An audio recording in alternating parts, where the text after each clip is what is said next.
नमस्ते, जय धन्वंतरी। मैं वैद्य मेहुल भाई, आचार्य संचालक संस्कृति आर्य गुरुकुलम राजकोट। आज हम जानेंगे महर्षि सारंगधर के बारे में। सारंगधर संहिता की जिन्होंने रचना की, वैद्य दामोदर जी के पुत्र थे, ऐसा उसका वर्णन मिलता है। वैद्य परिवार में ही उनका जन्म हुआ, इसके लिए आयुर्वेद तो पहले से ही सीखे, लेकिन आयुर्वेद में भी उन्होंने बहुत कुछ खोजबीन करके एक वैज्ञानिक स्तर का महर्षि पद जिसका कहते हैं, वैज्ञानिक स्तर जिसको कहते हैं, वो हासिल किया। अब महर्षि सारंगधर ने जो बहुत कुछ संशोधन वैद्य क्षेत्र में किया है, उसका वर्णन बहुत जगह पर मिलता है। खास करके सारंगधर संहिता में भी हम उसकी आभा और प्रभा देख सकते हैं। शरीर के स्तर पर ही देखें उनका तो इतना गहरा अध्ययन और उनका अवलोकन था कि उन्होंने आयुष्य को 10 भाग में बांटा था।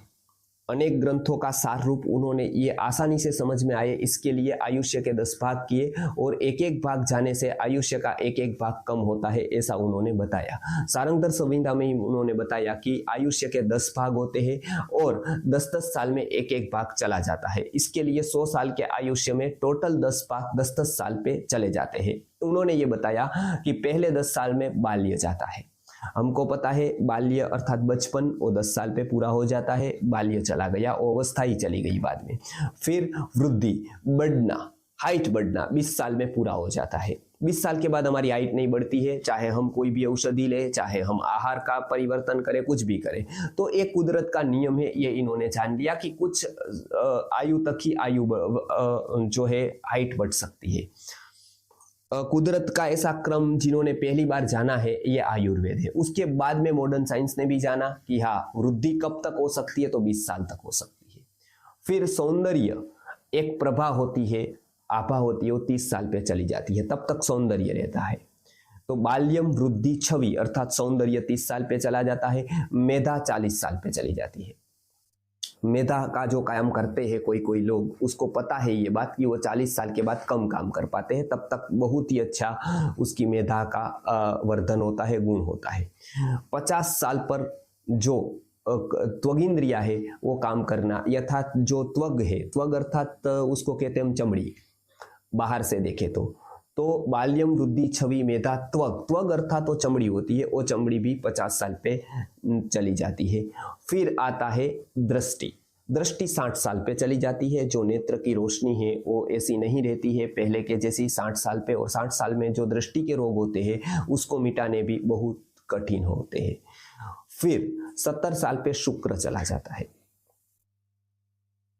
शुक्र अर्थात जीवन की एक ऊर्जा है, जो नीचे की तरफ बहे तो प्रजा उत्पन्न करती है, ऊपर की तरफ बहे तो प्रज्ञा उत्पन्न करती है। शुक्र के बारे में आयुर्वेद के ग्रंथों में भी बताया है, महाभारतकार ने भी बताया है कि आ षोडशात आ सप्तति यौवनम, 16 साल से 70 साल तक यौवन रहता है। अर्थात शुक्र का जो प्रभाव है वो 70 साल तक देखने को मिलता है। 70 के बाद, 70 के बाद शुक्र की इतनी क्षमता नहीं रहती है। विक्रम अर्थात पराक्रम 80 में चला जाता है। पराक्रम अर्थात जो एक जीवन ऊर्जा बाहर की ओर जाती है, एक उत्साह भरा होता है, वो 80 साल पे नहीं देखने को मिलता है। शरीर जर्जरित हो जाता है, हमको लकड़ियां लेनी पड़ती है, चलने में तकलीफ होती है, शरीर क्षमता वाला न होने से बैठने में, उठने में तकलीफ होने लगती है। स्वाभाविक अवस्था के कारण ये सब होता है। आगे जाकर कहते हैं कि बुद्धि 90 साल में चली जाती है, यानी कि कोई सर्जन नहीं हो सकता है। कोई भी बड़ा वैज्ञानिक हो, वो 90 साल में भी सर्जनात्मकता नहीं रह पाती है, कुछ भी नया सर्जन नहीं कर पाते हैं। बस उसका अब केवल शरीर को टिकाना ही सब कुछ हो जाता है। बुद्धि 90 साल में लगभग पूरी हो जाती है, चली जाती है। आगे जाकर कहते हैं कि कर्मेंद्रिया जो सब कर रही है, हाथ पैर ये सब 100 साल पे पूरा हो जाता है। तो इसके लिए आयु का ये क्रम है। कर्मेंद्रिया अंतिम तक इसके लिए है, क्योंकि उसके कारण ही सब कुछ चलता है। इसके लिए अंत में उसका रहना बहुत ही जरूरी होता है। इसके लिए कर्मेंद्रिय अंत में जाती है। उसके लिए श्लोक एक बताया गया है कि बाल्यम, वृद्धि, छवि, मेधा, त्वग, दृष्टि, शुक्र, विक्रमो, बुद्धि, कर्मेंद्रियम चेति, जीवितम दशतो रसेत। ये जीवित है, वो 10 के भाग से कम होता जा रहा है। पूरा होता जा रहा है और अंत में पूरा जीवन पूरा हो गया। हमको लगा अचानक आयुष्य पूरा हो गया, ये अचानक नहीं हुआ, ये धीरे धीरे धीरे धीरे हुआ।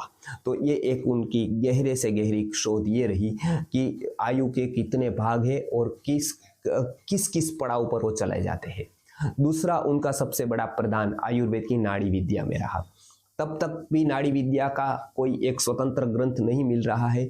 चरक सुश्रुत में भी इतनी बातें नाड़ी की नहीं आई है, लेकिन नाड़ी के ऊपर उन्होंने गहरा संशोधन किया। नाड़ी को देखकर हम बहुत कुछ शरीर का जान सकते हैं, शरीर का ही नहीं मन का भी जान सकते हैं। वात पित्त प्रकोप वर्तमान के रोग नहीं, भविष्य में होने वाले भी रोग हमको पता चल जाते हैं, भूतकाल में हुए रोग भी पता चल जाते हैं। एक गहरी से गहरी शोध उन्होंने नाड़ी शास्त्र पर की और नाड़ी तंत्र को व्यवस्थितता प्रदान की। तो पहला जो ऐसा ग्रंथ है जिसमें नाड़ी का ज्ञान इतना मिल रहा है, इसके लिए वो बहुत बड़े नाड़ी विद्या के तज्ञ थे। नाड़ी विद्या उन्होंने पुनर्स्थापित की, ऐसा हम कह सकते हैं। ये बहुत बड़ा उनका योगदान आयुर्वेद में रहा। आज भी हम देखते हैं नाड़ी वैद्यों की परंपरा, तो उसमें सारंगधर का बहुत ही बड़ा प्रदान है नाड़ी विद्या को व्यवस्थित करने के लिए। आगे जाकर हम देखते हैं कि बहुत सारी औषधियों का जो उपयोग नहीं हो रहा था, तो उनका उपयोग उन्होंने फिर से शुरू कराया था। जैसे अफीन है, अकरकरा है, भांग है, ऐसी जो औषधियाँ है तो उसका उपयोग अनेक रोगों पर हो सकता है, हो रहा है।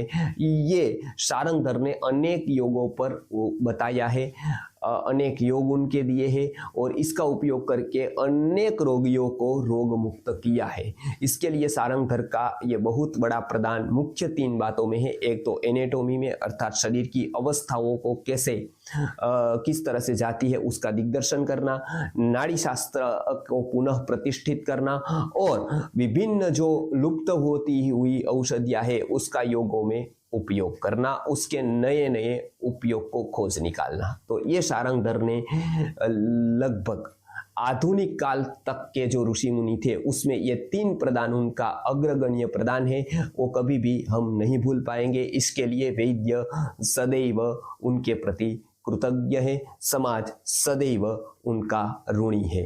नमस्कार, जय धन्वंतरि।